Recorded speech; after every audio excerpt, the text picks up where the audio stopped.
Let's talk about the towns building in Civilization 7 because a lot has changed, and even for a veteran, there might be a lot of new information here which might help you to build your perfect town. To make clear what this video isn't, this is not a video about which certain buildings you have to build in your cities to get the maximum out of it.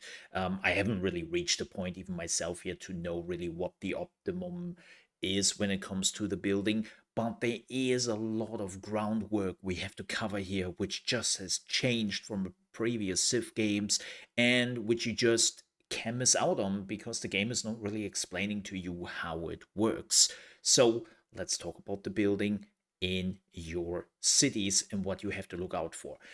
The first thing you have to know is that basically building your city is now a two-part thing. There are the tile improvements and there is urbanization. They're in the end doing the same thing for you, giving you more stats, but they are functioning very different, especially when it comes to how to build them. Also, of course, you already know that, but the workers are gone, so you're now building your city starting from your palace, which is the first building you get after you transform a settler into a town. And if you want to know how to grow your empire quickly and how to utilize the settlers, definitely check out the other video here on my channel. Now, when it comes to the building, as I said, there are two different ways on how you build your city. The first one are the tile improvements. You can see them right here. They're the farms, clay pits, mines, saw pits, and so on and so forth. And you will get them whenever you reach another villager in your town, right? Whenever this number goes up, right here, you can see it after 20 turns, I would get another one. The game allows me to grow my town, and you can now see that I can choose one of the upgrades. Now, unfortunately, no, you cannot choose what the game puts there. You cannot change this. This will always be a woodcutter.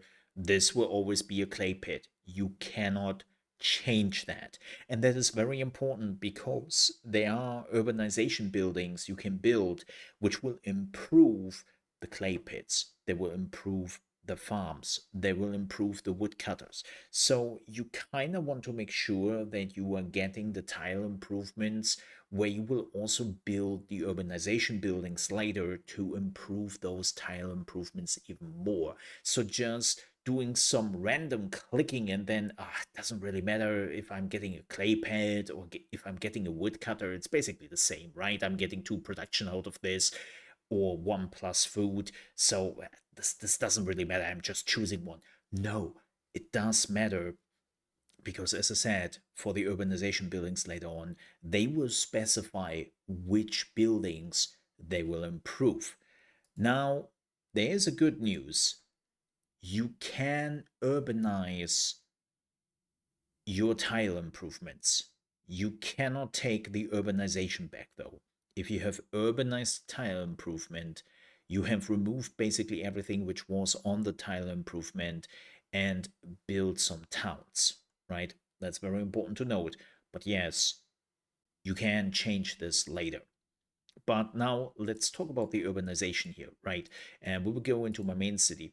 And you can see right here that when you were doing it right with the market, you will get more gold out of it. And you can see that this tile here will give me the most gold because, well, I would get extra gold from adjacent coastal terrain, adjacent navigable river terrain, and gold for each adjacent wonder. You can see I have a river here, I have a wonder here, so this is why the market will make me extra money.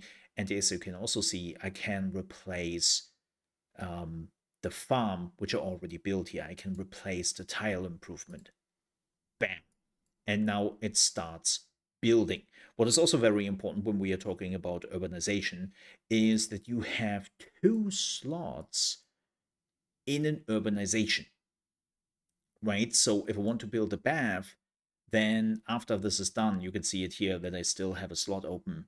I could still build a bath in this tile, even though I have already an altar there, and I will not replace it. I have just 2 open slots.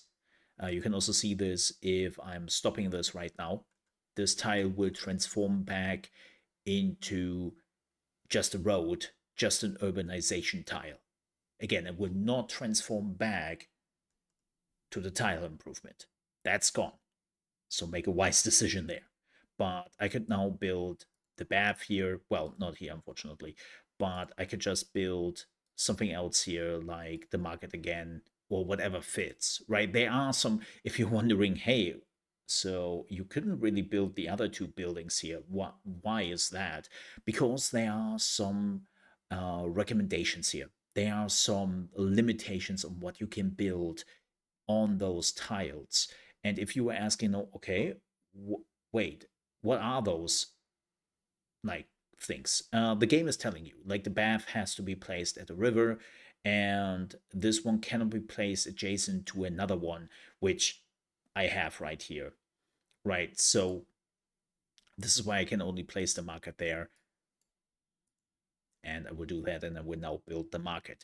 Now, what is pretty cool, you might remember that I replaced the tile improvement, right? There was a farm here and I urbanized it. That tile improvement is not gone.